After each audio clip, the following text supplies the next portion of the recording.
My life is a miracle.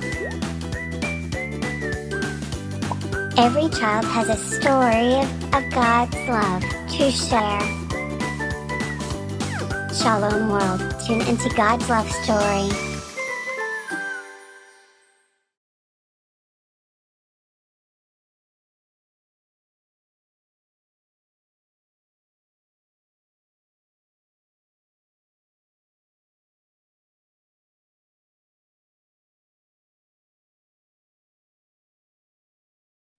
Hello and welcome to a time of excitement and inspiration.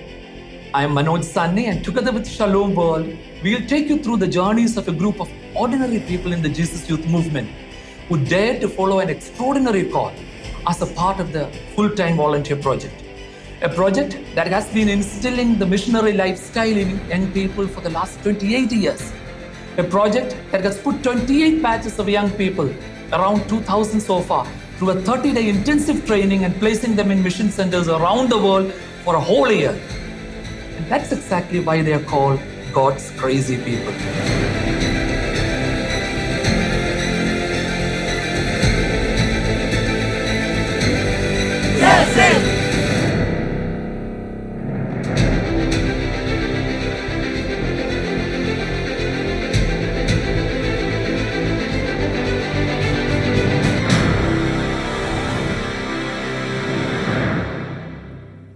Today, we have with us a dynamic young woman who is in fact joining us from her mission place in East Timor.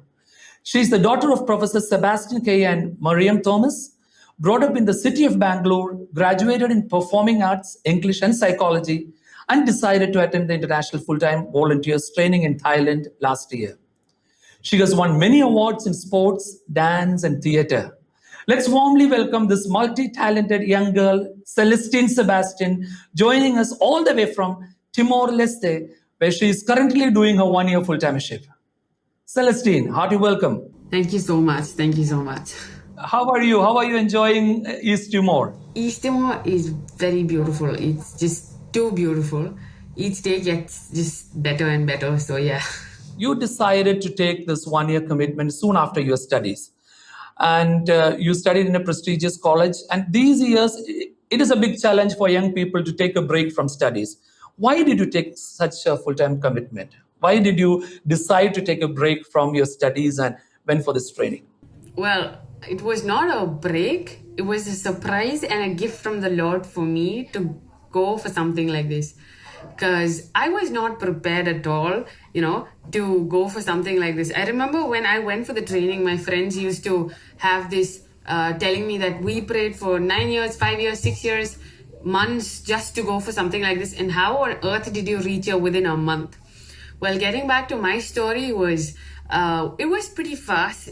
Like when there was 1 month to go to Thailand and I was just sitting at home not knowing what to do, my elder asked me, why didn't you give this a shot and all that? And I was too late because the applications were out, interview was done, and my friends we knew from our country who was going to the training and everything was sorted, where I was sitting so clueless, not knowing what to do. And this surprise suddenly comes into my life where I had 1 month and I was pretty sure mom and dad wouldn't agree because nothing was ready. Nothing is prepared. Visas not done. Tickets not done. I don't know where the money is going to come from. Nothing was prepared. And as things fell by, though I had this continuous, conversation with my best friend, the Holy Spirit. I used to tell him every day, I'm like, this happened, that happened, this happened. I don't know how it's going to go. I didn't have any hope. Getting all my things sorted, convincing my parents, which was the first thing to ever do, it was equal to impossible. And that's when this Bible verse hits me of saying, there's nothing impossible for you, dude. Like, there's nothing impossible for the Lord your God. And I'm just like, yeah, okay. Which it was true because it was a biggest surprise that was just revealed within a period of time. But I don't regret it. I never regret it. And it's not a runaway throw that happened after college, but it was the best surprise that I cherish till now. And I'm sure that it is not a decision you have taken in a month time, but the journey would have started much before with the Lord. Like, when did you start your first journey with the Lord and how it happened? I was a Catholic Christian, born in a Catholic Christian family. Every Sunday we used to go for mass, and we had catechism classes. That was kind of boring, and masses were pretty long. Mom used to force me and my brothers to go to Sunday no matter what. Even on vacations, we had to go to church. Can you imagine? It was like, Mom, it's vacation. Why do we have to go for mass? And she's like, yeah, for Catholics, we don't have vacations. And I'm just like, oh, okay. So Mom was that strict to go for mass and do all sort of stuff. So, and my dad also. Dad and Mom were it was irritating for me as a kid to go for mass every Sunday. But as time came through, they became the reason why I became close to the Lord. So coming back, so after teenage and all that, I had the first Easy Youth program called Summer Camp. It was done especially for the teenagers. And slowly my encountering started from there. I had an elder to have elders are to have the biggest traps in your life, because they are going to catch you in and out to put you close to the Lord. So I would say in a good way. So my elders helped me a lot to get me to where I am right now, and my parents and my two brothers. Each time I used to get out of the pathway, they used to pull me back. And also Jesus Youth, I was not more of attending programs, where I was more of organizing, of being part of the audiovisual team. Sometimes I used to be part of the music and theater and dance and so many other things, where I had to present for the other people.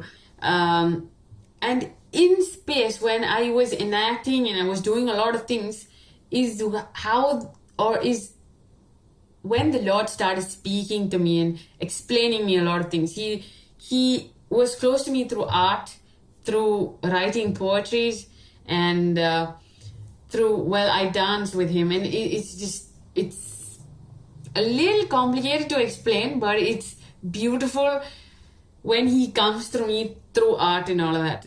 So you've already boarded the flight with your friends, and you reached Thailand, and you were there for 1 month to attend the training.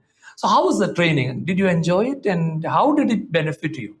The training was brilliant, because the things, not that I'm that old, but the trainings that I've attended like till now or heard about or something, this was like something pretty cool that I had ever attended, because this time was something different, because I knew everybody from the batch, and we had a lot of fun. And the team we had, the elders, they broke us, they bent us, they taught us a lot of things, from having expectations and not having expectations, and learning and unlearning. Unlearning for me was something really new. Even, the whole word of unlearning, I'm just like, what? Unlearning, really? And more than growing even in the spiritual aspect, to be more of a human as well was something beautiful that I learned from the training. And the entire training was so beautiful, especially me. Like, I could see the way my friends were going, and them growing helped me also to grow and understand the Lord's mercy. And especially I remember the theater class. The theater was where we could explore ourselves, and we used to know, we can know the Lord through so many aspects in our life. So that was something really cool about training. I had so many things in my mind, but training was like the best for us to unlearn and learn. And yeah, it was really cool. Celesteen, maybe like ask the former full-timer, prayed for you. Finally, you were placed in East Timor. So what are some of the challenges you have faced? You are there for a few months now, almost 8-9 months now. And what are some of the challenges you faced and still face there? So the challenges I faced was personally back in India, because we have everything already there. For me, I was very choosy for food. Like, the only things that are there in Timor are the only things that I don't eat.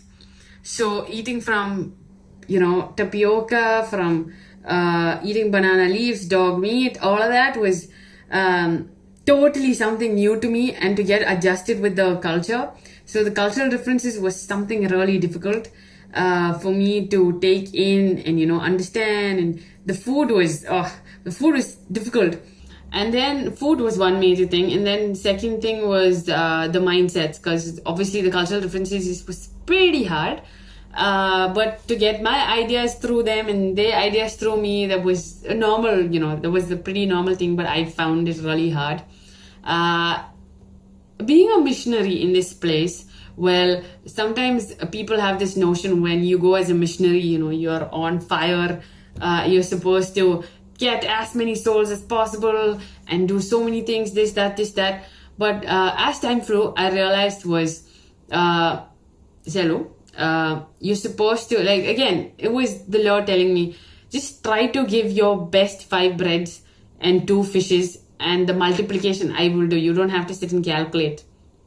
So I'm just like, that realization slowly started hitting my time. Well, I didn't have to multiply and give the food to all 5,000 people, but I only had to take care about the only good 5 breads I had and the 2 fishes to give to the Lord. Like the best thing when I give it to the Lord, and He will multiply eventually. So this thing was stuck in my mind, and I started doing my mission by giving the best I had, and then I could see the multiplication happening. So the challenges also that I had here was the sister who was really close to me, who was supposed to take care of me and my friend here. She left back to India. So once she left back to India, I felt like, it was literally like an orphan here, because I didn't have anybody else to went out my things to, though yes, we had social media, but when you have a person in front of you, something different. So I didn't have that person who went out and tell this happened, that happened, and all of that. So I was in a shell of loneliness, and that loneliness made me connect always to the Lord. So that challenge made me into something very positive. Each challenge made me more and more close to the Lord, and that's when I had this tagline I used to tell the youth here, that receive each suffering as a gift. So once you take it as a gift, then you don't have anything to look back. You just go forward. It's fine. Celesteen, before we proceed with further questions, I have a surprise for you. Joining us now, Sister Julie Anthony, a member of the Sacred Heart of Jesus ACI congregation. Sister Julie got involved in Jesus Youth Movement as a teenager in 1987 and discerned her vocation to religious life through the movement. Sister Julie is serving as a missionary in Timor for the last 6.5 years now. Sister Julie. I was touched by the experience which she had shared with me on the day she arrived in Timor. She was dead tired after the long hours of journey. Therefore, I left her free so that she could take a long rest. But to my surprise, on the following day, when I telephoned her, she never mentioned a single word about her tiredness. Rather, with great enthusiasm and joy, she began to share many things. But what struck me was her first sentence. She said, "Sister, I have already begun my mission." That was the expression she had used. In that point of time, I never could imagine that she could speak anything about her mission. But later, when she shared everything, I realized that what she said was true. She has already begun her mission from day one. She sees that every situation as God-given opportunity for His mission. She is ever ready to take any challenge or any risk for His glory. I know that you had a very long and thick hair and you loved your hair so dearly. And I am aware that you are a very good dancer And having a long hair gives more beauty to the Indian classical dance. Yet, you have decided to give up, which was so precious to you. And I am quite sure that it wasn't that easy for you to take such a decision. Could you please share with us the spirit behind cutting your hair? Thank you, Sister Julie. Celesteen, it seems like there is some mystery there. What was the secret of cutting your hair? During Easter, when I was preparing myself for fasting and abstinence and all of that, I remember the Lord asking me, "Hey, Sel, why don't you give up your hair, cut it off?" And when He asked me this one, this line, who is more important? Is it the earthly things or me? And I'm just like, oh man, okay. So I had that feeling. So I said, okay, fine, then I'll just do it. So after I cut my hair, for me, it was easy to live my testimony every single day of how gently people compared, people of black, white, fair, short, tall, fat, thin, and all of that. For me, to explain the internal beauty of the beauty within the soul, the heart, where you look at that person not just by external appearances, but just by the internal beauty of how that person is, to be an example here for people, to make them realize, and be a small instrument where the Lord could explain them something out of it. I came into this country where He became my language and He became my country. So the only thing I need to take care of, if He loves me or not, which He does, His love is agape love, as all of us know. So if He holds me tight, which He does, and the only thing I fear is I don't want to let go of His hand. So I just surrendered everything, and this really small, tiny thing was my hair. So yeah, it was not that easy in the beginning to let go or something, but once you make Him on top of it and put your materialistic things down, then everything is okay. My final question, Celesteen, what do you want to share to your peers, okay, young people around you? What I really want to say, all of you, is just don't be a tourist, but rather be a missionary, because this life is really short, dude. So it's better and it's fun to be a missionary than being a tourist, where tourists just needs everything on their plate and they just receive it. But missionaries are the people who go out and do things for the Lord. So be those kind of people who can go out and do so many things for the glory of the Lord, because His kingdom is too high and the best, and to do something for Him is like the best thing you can ever get. And glorifying the Lord in as coolest way possible is not at all a problem. You can dance and glorify the Lord in the right way, through social media, through your art, through anything, through all your talents you have. So I want to say, all of you, just do something similar or even better to meet in the kingdom of the Lord, because all of us are striving to be saints. So I just can't wait to see you all up there in heaven. So Thank you, Celesteen. It was such a pleasure to have you with us today. Your joy is really contagious. May God continue to use you as a powerful instrument to reach out to many more young people in Timor. Thank you. Thank you so much, Manoj, and the team, for all of this. Thank you so much.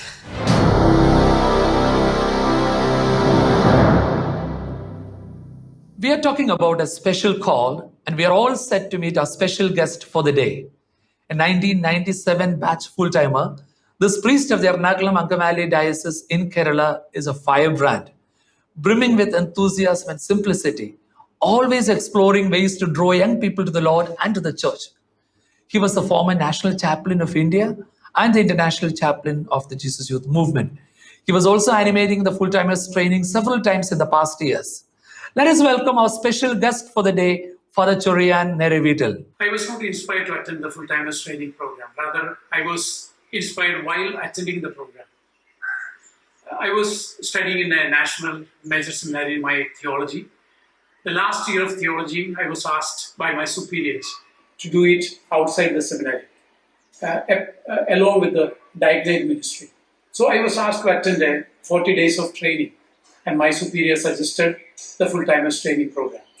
Without knowing the ABCD of Jesus Youth, I started attending the program. But that became the greatest gift in my priestly life. Jesus Youth Full-timers training program helped me in two ways in my priestly life. One is, I was introduced to a whole lot of fellowships, sincere, deep, intimate spiritual fellowships. The dress that I am wearing, this priestly dress along with the collar, is a gift from my Pakistani friend. Such was the variety of fellowship I could be part of. Second thing, I could experiment and experience the things that I studied in my classrooms, in my theological classrooms. I think this full-timers training is very relevant for today's youth. Because today's youth read a lot, see a lot, learn a lot from the internet, from their iPhones, from their closed talks, from their classrooms, and from their superiors. They learn a lot, but they need a platform to experience and experiment the things that they learn from their catechism teachers, from their elders, and from their books and in the classrooms. You can get a learner's license by reading how to ride a bike on the road. That will give you only the learners. But if you want to get the license, you have to go out with your bike and pass the test. I think Jesus Youth Full-Timers Training Program gives every youth a perfect platform to get the driving license, to get the driving license of their life. So don't limit yourself only to hold a learners. If you want to possess a driving license in your spiritual life, do come and enjoy the Jesus Youth Full-Timers Training Program. Thank you very much, Father Chorian. Really loved your message to get upgraded from the learner's license to a permanent one by practicing it in the field with the support of the elders. As Pope Francis says in the Instrumentum Laboris prepared for the Synod on Youth, many young people live and rediscover their faith through determined and active membership in movements and associations that provide them with an intense fraternal life, challenging journeys of spirituality, experiences of service, adequate space for accompaniment, and competent people for discernment. This is why their presence is usually appreciated. So that's it for today, friends. Let's keep each other in prayer and stay crazy for God until we meet again next week for the same program on Shalom World. For more exciting contents, watch shalomworld.org and download the free apps of Shalom World in your iOS and Android devices. Thank you.